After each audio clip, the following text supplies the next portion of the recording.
Hi, I'm Steven Sashin from InvisibleShoe.com, and in this series of videos you're going to learn how to make huaraches, the barefoot running sandal of the Tarah Indians. This first video is going to be about how to make a tracing of your foot that you're going to use to put on the sole material. Then we'll actually make the sole material, and then we'll lace them up and get them on your feet and get you running. The first step in making your huaraches, your running sandals, whether you're making them on your own or using our Invisible Shoe kit or sending in for a pair of custom huaraches, is making a tracing of your foot, a pattern of your foot. Now technically you don't need to do this. You could draw right onto the sole material that you're using. I've just found that it's a lot easier to work with a pattern, and that way you also don't get ink all over the sole material, which could either transfer to your foot or just be a mess when you get there. And all you need obviously is a Sharpie pen and a piece of paper. And you need a piece of paper big enough for your foot. So 8.5 by 11 will fit most people. If you have a larger foot, some legal paper, 8.5 by 14, or even newspaper if you have a really large foot, whatever you need. So the first step is place your foot on the paper. When you do this, make sure you have more than enough room in the front and the back, because you're not going to be drawing right up to the edge of your toes. You'll be drawing slightly around them. And then take the pen, and you're going to just hold it vertically and just draw around your foot. Now you're not trying to get an exact match for where your foot hits the ground. You're actually drawing around your foot, slightly bigger than your foot, because it's just way easier to remove material than it is to add material. In a related note, I'm getting to a point right here where you can see I've got like this bump here on my foot. A lot of people have that. You don't need to draw inside of that. It's okay to just draw around it, and then we can adjust that later if you want to.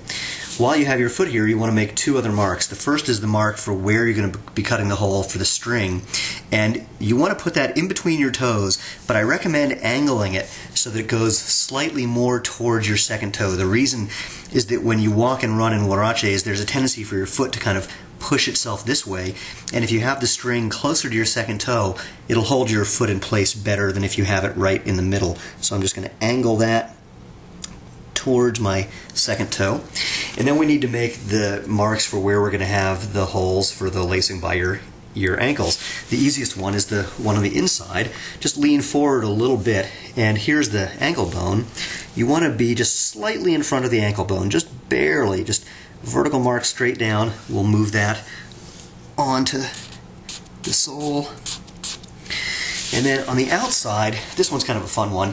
What you want to do is, if you look carefully, you'll see there's a spot that has the least amount of contact with the ground, and that's where you want to make that spot. It's typically going to be in front of the ankle bone by about 1/2 inch or so. You can see where I was practicing this. So mine's right about here. It doesn't have to be exact, but you'll see. That's going to come in handy later. So you'll also notice I'm using more than one piece of paper. That way I don't end up drawing through the paper onto the ground. So just move those marks like this, just to indicate where they go. And there's the toe hole again. If you're going to be sending this in to get a custom pair of huaraches made, what you want to do is make a mark that's just a 4-inch long line with a mark every 4 inches. Or you can do this, every inch. Or you can also do this in centimeters, a 10-centimeter line with a mark every centimeter, and then also just print your name.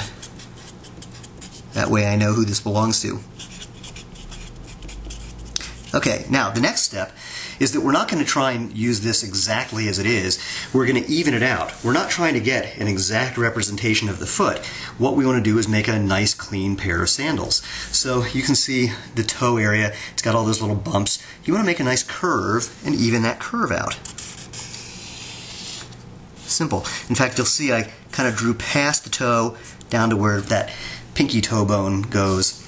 And on the inside, here's my big toe bone. I actually open up that curve, add a little more material there, because again I found that when you're running in huaraches you tend to lean a little or move a little towards the inside, and again it's easier to remove material later if you find you don't need it than it is to add it.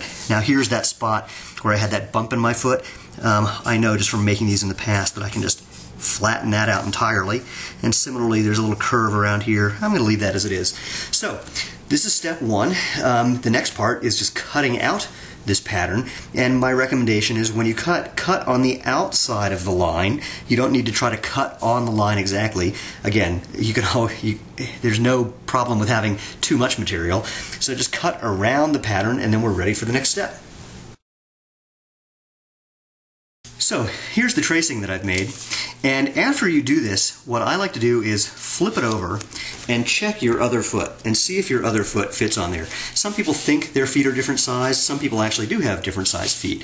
So just check if your foot fits nicely on there and if the holes look like they line up correctly, then all you need to do is use this one tracing for both feet. But if your feet are very different or the holes line up very differently, you can make a second tracing for your other foot.